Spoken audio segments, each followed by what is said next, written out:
अध्यक्ष महोदय, म्हणजे माझी त्यांच्याकडनं अपेक्षा ते पहिल्या वाक्यात म्हणाले की कोणी याचं समर्थन करणार नाही. किती जातीयवाचक असता येईल याचा कळस झाला. एक समाज 3 मिनिटात आम्ही संपवू, एक समाज 3 मिनिटात संपवू, त्याच्या पुढे देवेंद्र फडणवीस तुला संपवू. अध्यक्ष महोदय, तक्रार केली युवा सेनेच्या पदाधिकाऱ्यांनी, त्याचं इन्व्हेस्टिगेशन झालं, त्यात हा योगेश सावंत सापडला. तो योगेश सावंत स्वतः म्हणतो मी राष्ट्रवादी काँग्रेसचा शरदचंद्र गटाचा पदाधिकारी आहे, आयटी सेलचा. तो सापडला. त्याच्यानंतर ज्या सदस्याचं नाव त्यांनी शरदचंद्र पवार गटाचा म्हटलंय, शरद पवारांचं नाव नाही घेतलं, त्यांच्या पक्षाचं नाव घेतलंय.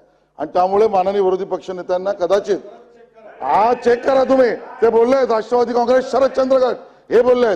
अध्यक्ष महोदय, रोहित पवारांनी स्वतः सिनियर इन्स्पेक्टरला फोन केला. अध्यक्ष महोदय, काय संबंध अध्यक्ष महोदय या जातीवाचक शब्दाला?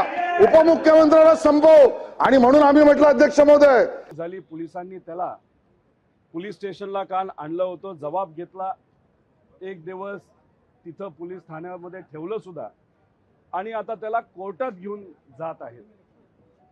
आता मी तिथं स्वतः त्याला भेटण्यासाठी चाललेलो आहे. त्यामुळे उगाच तिथं ऍक्टिंग करू नका. ओपनली मी सांगतोय, कार्यकर्ता आहे ना, त्याने काय चूक केली?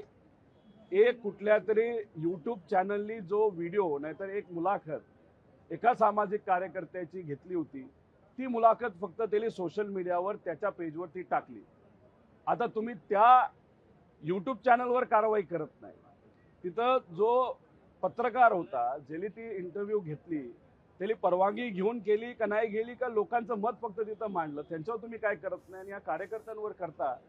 त्यामुळे त्यांनी मांडलेला प्रश्न हा कदाचित मांडण्यासाठी नव्हता, पण देवेंद्र फडणवीस साहेबांना खुश करण्यासाठी होता.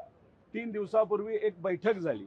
त्या बैठकीमध्ये देवेंद्र फडणवीस साहेब थोडे चिडले होते की कुणीही त्यांच्या बाजूने बोललं नाही आमदारांपैकी भाजपच्या.